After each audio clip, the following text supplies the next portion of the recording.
உங்களுக்கு ட்ரெக்கிங் பிடிக்குமா? சென்னையில இருந்து 120 கிலோமீட்டர் தூரம் தாங்க இந்த கஞ்சனகிரி மலை ராணிப்பேட்டையில இருக்கு. மிஸ் பண்ணாம ஒரு முறையாச்சும் போயிட்டு வாங்க.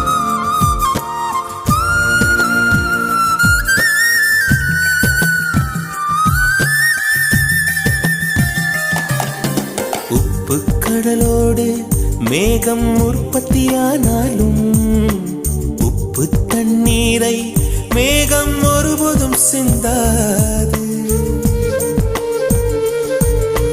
மலையில் விழுந்தாலும் சூரியன் மறித்து போவதில்லை. நிலவு கூலியூட்டி தன்னை நீட்டித்துக் கொள்கிறதே. மேகமாய் நானும் மாறேனோ அதன் மேன்மை குணங்கள்